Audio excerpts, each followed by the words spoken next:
तो चलिए बुलेटिन की शुरुआत करते हैं। देश में कोरोना के मामले तेजी से बढ़ते जा रहे हैं। कोरोना के संक्रमण को देखते हुए पीएम नरेंद्र मोदी ने सभी राज्यों के मुख्यमंत्रियों के साथ बैठक की। इस बैठक में कोरोना संक्रमण के बढ़ते मामलों को लेकर चर्चा हुई है। तो वहीं इस अहम बैठक में यूपी के सीएम योगी आदित्यनाथ शामिल नहीं हुए क्योंकि वो असम दौरे पर थे। असम विधानसभा चुनावों को देखते हुए उत्तर प्रदेश के मुख्यमंत्री योगी आदित्यनाथ ने रैली की है। तो वहीं रैली से पहले योगी आदित्यनाथ ने गुवाहाटी में प्रसिद्ध कामाख्या मंदिर की पूजा अर्चना की और वहां के दर्शन भी किए हैं। रैली के दौरान योगी आदित्यनाथ ने कांग्रेस पर तुष्टीकरण की राजनीति का आरोप लगाया। योगी आदित्यनाथ ने आरोप लगाया है कि पहले की सरकारों ने उत्तर पूर्व के राज्यों की अनदेखी की। उन्होंने कहा कि उत्तर पूर्व के राज्यों में विकास में अब पंख लग गए हैं। तो वहीं उन्होंने असम में रैली के दौरान कहा कि प्रधानमंत्री मोदी के नेतृत्व में राम मंदिर का सपना पूरा हुआ है। इसके अलावा योगी आदित्यनाथ ने मुस्लिम समुदाय को अपनी ओर खींचते हुए कहा कि अब 3 तलाक कहने वाले लोग जेल में जाएंगे। असम के अंदर पिछले 5 वर्षों के अंदर जो कार्य हुआ और बोडोलैंड के अंदर विकास की जिस प्रक्रिया को बहाल किया गया, उसका परिणाम है शांति सौहार्द का वहां के क्षेत्र बना है। और तेजी के साथ बीटीसी से जुड़े हुए जितने भी हमारे सदस्य हैं, इनके द्वारा विकास की इस प्रक्रिया को आगे बढ़ा करके न केवल बोडोलैंड की बल्कि असम और भारत के विकास के प्रति अपनी प्रतिबद्धता को दोहराने का जो कार्य किया जा रहा है, बोडोलैंड शांति समझौते के माध्यम से विकास की इस प्रक्रिया को आगे बढ़ाने के लिए मैं भारतीय जनता पार्टी के केंद्रीय राज्य स्तर और बोडोलैंड से जुड़े हुए जितने पदाधिकारी हैं, इनका हृदय से अभिनंदन करता हूं और आप सबको इस बात के लिए अपनी शुभकामनाएं देता हूं। तो चलिए खबरों में आगे बढ़ते हैं। इलाहाबाद सेंट्रल यूनिवर्सिटी की vice chancellor doctor Sangeeta Srivastava की चिट्ठी का असर हुआ है। वीसी के घर के पास ही मस्जिद से लाउडस्पीकर का मुंह घुमाकर उनके घर से दूसरी तरफ कर दिया गया है।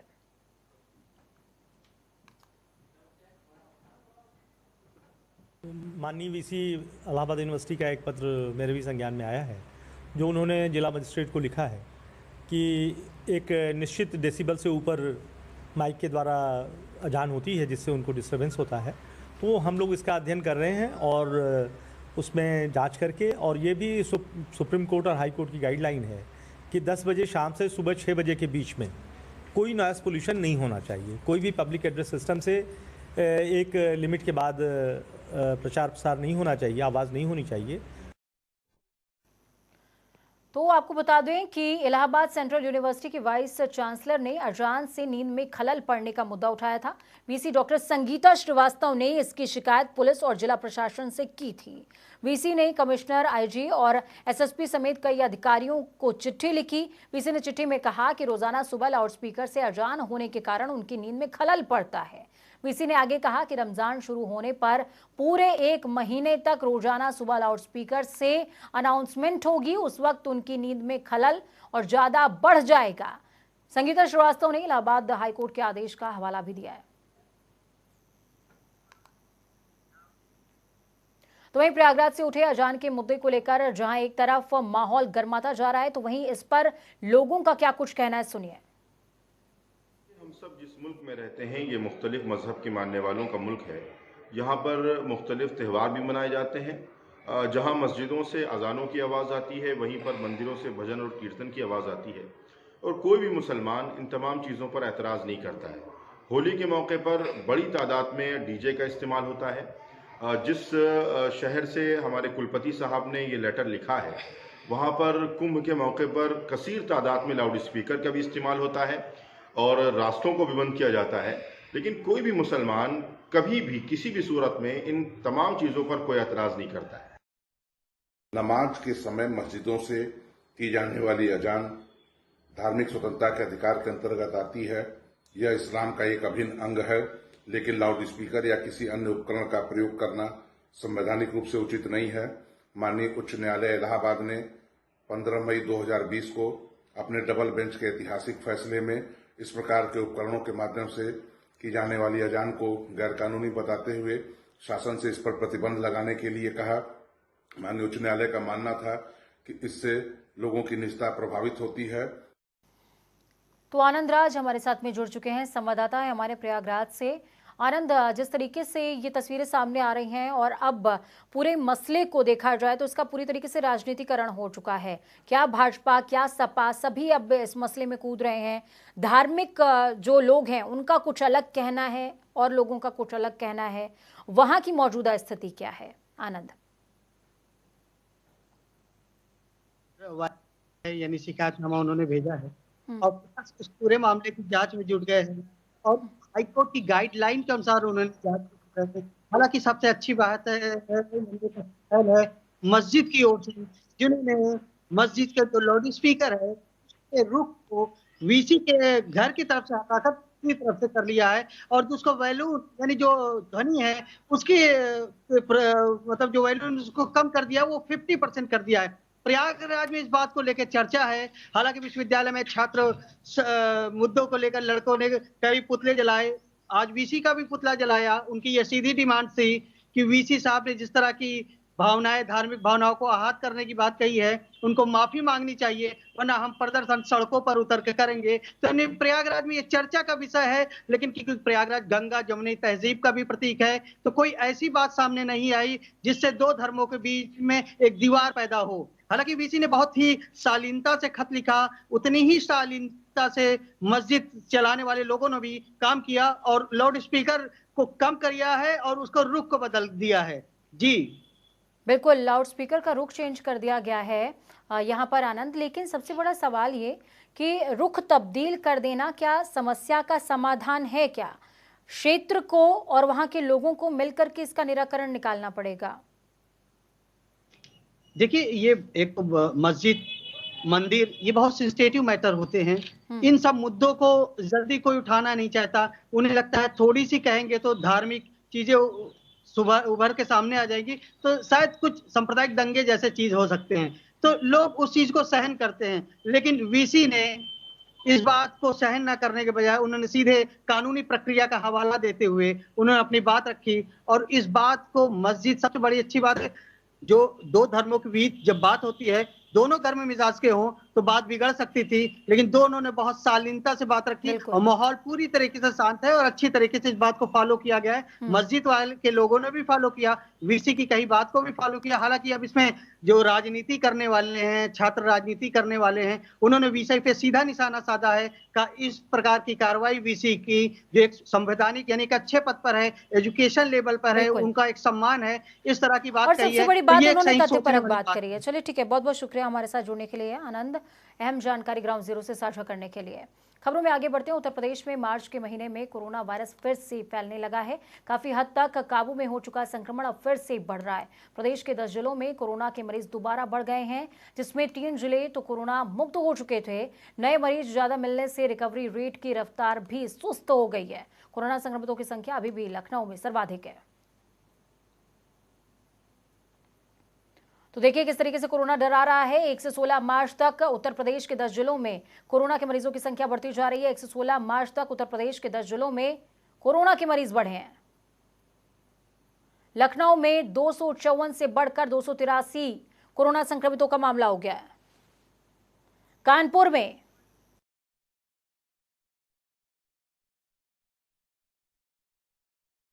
गाजियाबाद में 1 से 16 मार्च के बीच 65 लोगों के मामले सामने आए। नोएडा में 1 से 16 मार्च के बीच में 8 नए मरीजों की पुष्टि हुई है। साथ ही वाराणसी में 47 लोगों में कोरोना की पुष्टि हुई है। बरेली में 30 से 95 लोग कोरोना संक्रमित पाए गए हैं। सहारनपुर में कोरोना संक्रमितों का आंकड़ा 18 से 26 पहुंच गया है। रायबरेली में मरीजों की संख्या 12 से बढ़कर 33 हो गई।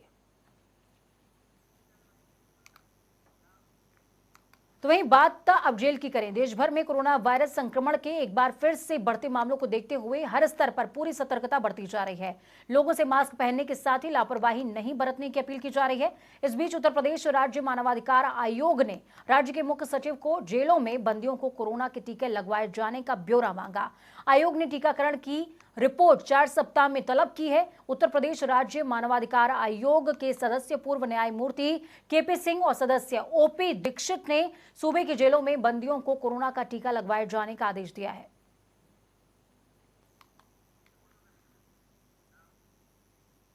तो वहीं प्रदेश में जहां कोरोना के मामले तेजी से बढ़ रहे हैं, तो वहीं कानपुर के जिला कारागार में कोरोना के नए केस सामने आए, जिसके बाद से जेल प्रशासन में हड़कंप मच गया। तो वहीं जेल में कोरोना के मामले सामने आने के बाद से जिलाधिकारी और मुख्य चिकित्सा अधिकारी मामले की तफ्तीश में जुट गए हैं।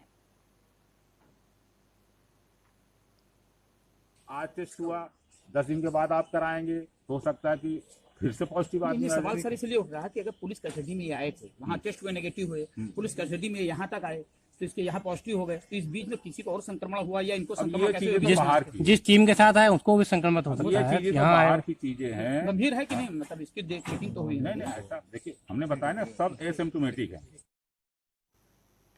तो आपको बता दें कि अभिनव हमारे साथ में जुड़ चुके हैं, हमारे संवाददाता। अभिनव, क्या कुछ अपडेट है आपके पास? जिस तरीके से जिला कारागार में 10 मरीज कोरोना संक्रमित पाए गए हैं, ये अपने आप में डराने वाला मामला है।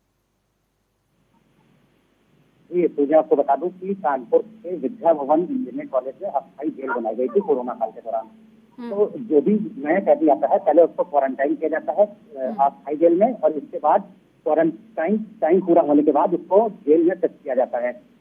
जेल जाने से पहले ही जो कैदी होता है उसका एंटीजन टेस्ट होता है, और एंटीजन टेस्ट होने के बाद जब उसकी नेगेटिव रिपोर्ट आ जाती है तो वो अस्थायी जेल में होता है, और अस्थाई जेल से टाइम पूरा होने के बाद जब उसको जेल में तो क्या इन तमाम कैदियों के लिए ये प्रोसीजर फॉलो नहीं किया गया था क्या अभिनव?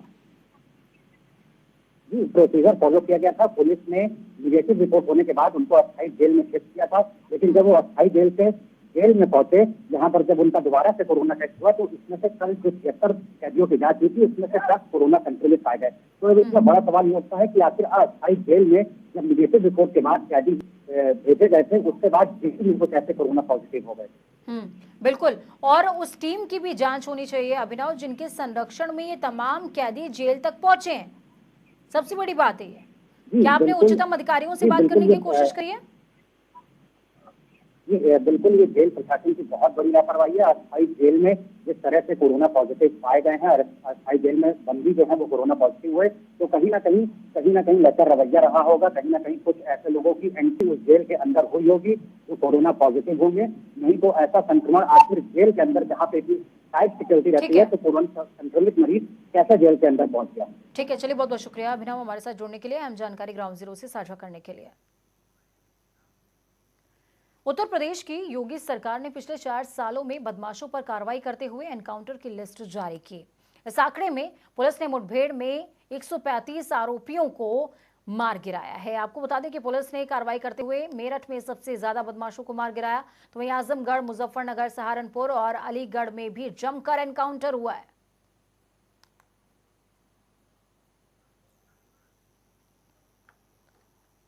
तो अनूप हमारे साथ में जुड़ चुके हैं लाइव। अनूप, क्या कुछ अपडेट है आपके पास? एनकाउंटर के आंकड़े लगातार जो है जिस तरीके से अब चर्चा का विषय बने हुए हैं।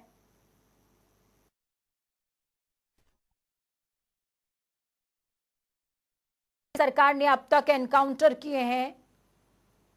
साल 2019 में 34 बदमाश ढेर हुए, साल 2020 में 26 बदमाश मारे गए।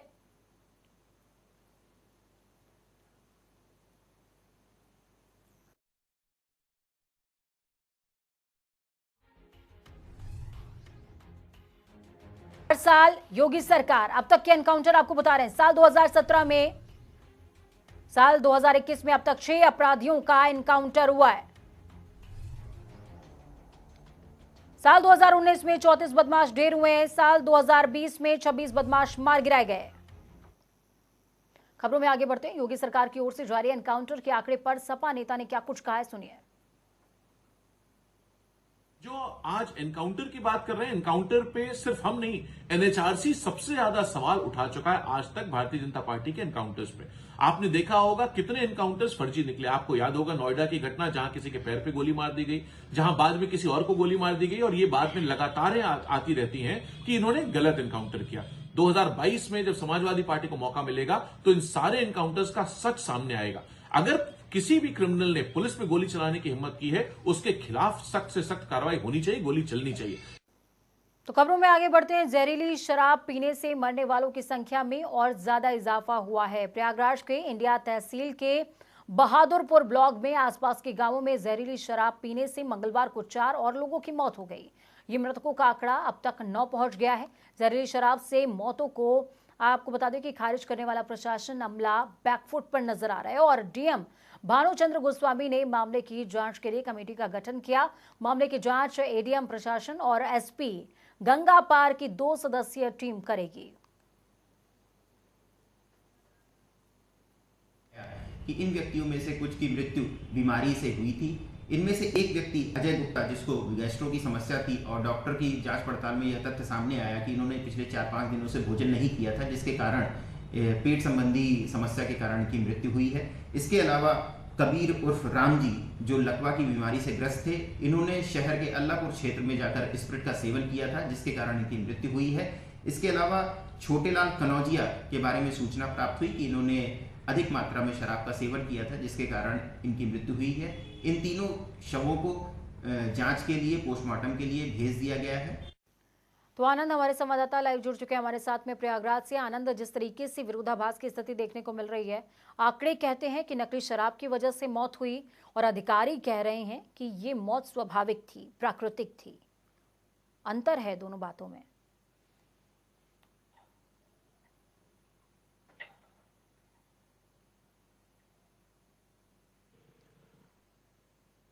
तो चलिए आपको बता दें कि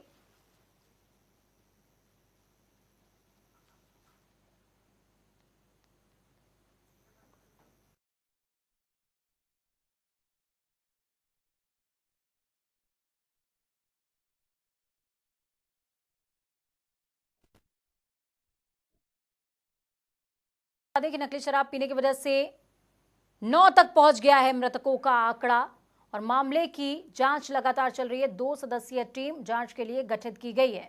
जहरीली शराब से 4 और लोगों की मौत हुई है।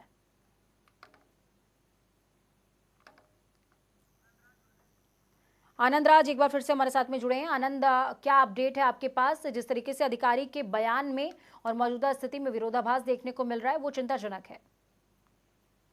देखिए, प्रयागराज में ये जो घटना हुई है, इस घटना को लेकर लोगों में काफी चिंता है। हालांकि जिला प्रशासन इस पूरे मामले को बचाने के फिराक में है। उनका ये सीधा कहना है कि जो मौतें हुई हैं, 10 लोगों की मौतें हुई हैं, इसमें से कुछ लोगों की शराब की वजह से नहीं, तरह तरह की बीमारियों की वजह से हुई है। हालांकि जो पीड़ित परिवार है, यानी जिनके परिवार के लोग मरे हैं, उन्होंने कैमरों के सामने ये कहा है कि उनकी किसी प्रकार की कोई बीमारी नहीं थी और उनकी जो मौत हुई है शराब पीने की वजह से हुई है। क्योंकि प्रशासन की मेडिकल रिपोर्ट क्या कहती है? मेडिकल रिपोर्ट क्या कहती है? मेडिकल पोस्टमार्टम हुआ तो कुछ में ऐसा, देखिए जिला प्रशासन ही उस पोस्टमार्टम को रिप्रेजेंट कर रहा था। उनका ये पोस्टमार्टम की रिपोर्ट के अनुसार उनका ये कहना है कि पोस्टमार्टम रिपोर्ट में बीमारियों की पुष्टि हुई है, शराब पीने से नहीं हुई है। लेकिन कुछ जो मतलब मरने वालों की संख्या में कुछ लोगों में ये पाया गया कि उनके पेट में शराब के भी अंश पाए गए हैं। हालांकि इस पूरे मामले की अभी जांच चल रही है। डीएम ने जांच कमेटी भी गठित कर दी है। वो जांच कमेटी जांच कर रही है। आबकारी विभाग जहरीली शराब को लेकर तरह तरह की जगह की छापेमारी कर रही है, लेकिन फिर भी ये जो मौत का सिलसिला है वो थमने का नाम नहीं ले रहा है। सोमवार को मौत हुई, फिर मंगलवार को कंटिन्यू रहा, यानी मौत का सिलसिला लगातार 2 दिन तक चालू रहा, जो चिंता का विषय है। बिल्कुल ठीक है, चलिए बहुत बहुत शुक्रिया आनंद हमारे साथ जुड़ने के लिए, अहम जानकारी ग्राउंड जीरो से साझा करने के लिए। कई दिनों से नीता अंबानी को बनारस हिंदू विश्वविद्यालय में विजिटिंग प्रोफेसर बनाए जाने की खबर सुर्खियों में है। दरअसल मीडिया में पिछले कई दिनों से खबरें थीं कि बीएचयू के प्रोफेसर्स ने नीता अंबानी की विजिटिंग प्रोफेसर बनाने का प्रपोजल उनको भेजा है, लेकिन ये सभी खबरें निराधार निकली। खुद रिलायंस इंडस्ट्रीज लिमिटेड ने बयान जारी करके इस तरह की खबरों पर इनकार किया है। तो वहीं बीएचयू के आधिकारिक बयान जारी करते हुए बीएचयू ने कहा कि विजिटिंग प्रोफेसर बनाए जाने संबंधी कोई आधिकारिक निर्णय बीएचयू प्रशासन ने नहीं लिया और ना ही ऐसा कोई प्रशासनिक आदेश जारी हुआ है। जबकि इन सब से उल्टा अगर आप डीन के मिश्रा के बयान को देखेंगे, जो सामने आया है उनका पत्र, उसमें उन्होंने नीता अंबानी को विजिटिंग प्रोफेसर का प्रस्ताव भेजा था। तो धर्मेंद्र हमारे साथ में जुड़ चुके हैं। धर्मेंद्र, बहुत ही कंफ्यूज कर देने वाली ये खबर, लगातार 2 दिनों से ये खबर सुर्खियां बटोर रही थी कि नीता अंबानी विजिटिंग जो है लेक्चरर हो सकती हैं, वहां पर प्रोफेसर हो सकती हैं, लेकिन अब प्रशासन कह रहा है हमें पता नहीं, और जो वहां के डीन है उनका लेटर सामने आ गया है कि हमने भेजा है। रिलायंस इंडस्ट्रीज कह रहा है कि हमारे पास कोई प्रपोजल नहीं आया। देखिए पूजा, सबसे बड़ी बात मैं बताना चाहूंगा, जो ये बीएचयू की प्रशासन की आपा ओह की स्थिति बनी हुई है, कहीं न कहीं डीन द्वारा, विभागाध्यक्ष द्वारा लेटर भेजा जाता है नीता अंबानी के नाम से और लेटर भी ट्रेस आउट होता है, बाहर मीडिया में आता है। और दूसरी तरफ बीएचयू प्रशासन जो बात कर रहा है लगातार नीता अंबानी को कि मेरे द्वारा कोई ऐसा लेटर नहीं फॉरवर्ड किया गया, तो कहीं न कहीं बीएचयू प्रशासन और डीन आमने सामने हो गए हैं। जिस तरीके का सुबह एएनआई द्वारा ट्वीट करके जानकारी दी गई है कि नीता अंबानी द्वारा कोई प्रस्ताव न भेजा गया, न प्रस्ताव कोई स्वीकार किया गया है, तो कहीं न कहीं बीएचयू प्रशासन में बड़े लेवल के घालमेल की जो स्थिति है वो बनी हुई है लगातार। और बीएचयू प्रशासन में डीन और बीएचयू प्रशासन आमने सामने बने हुए हैं। तो इसको लेके कल प्रोटेस्ट भी पूजा हुआ था और बीएचयू में छात्रों ने भी इसका विरोध किया था। उसके बाद बीएचयू प्रशासन ने आज उसको तत्काल प्रभाव से लेटर जारी किया है कि नीता अंबानी को किसी प्रकार का प्रोफेसर के लिए लेटर नहीं जारी किया गया है। जी पूजा, चलिए बहुत बहुत शुक्रिया धर्मेंद्र हमारे साथ जुड़ने के लिए, हम जानकारी ग्राउंड जीरो से साझा करने के लिए। केंद्र सरकार की ओर से आपको बता दें, केंद्र सरकार की ओर से दिल्ली के उपराज्यपाल की शक्तियों को बढ़ाने के लिए पेश किए गए विधेयक के खिलाफ आम आदमी पार्टी ने लखनऊ में 1090 चौराहे पर विरोध प्रदर्शन किया।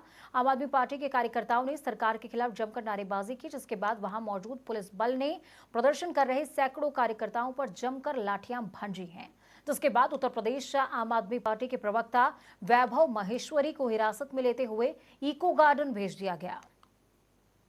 तो ये तस्वीरें भी आपको अहम दिखा रहे हैं, जिसमें आप देख पाएंगे किस तरीके से प्रोटेस्ट करते हुए लोगों पर लाठियां चली हैं, लाठी चार्ज हुआ और इसके बाद कई लोगों को यहां से तितर-बितर भी किया गया। तो बुलेटिन में वक्त है फाइनल ब्रेक का। ब्रेक उस पार खबरों का सफर लगातार जारी, बने रहिए जनता टीवी के साथ, क्योंकि हम हैं आपकी ताकत। अपना और अपनों का बहुत ज्यादा ख्याल रखिए। नमस्कार।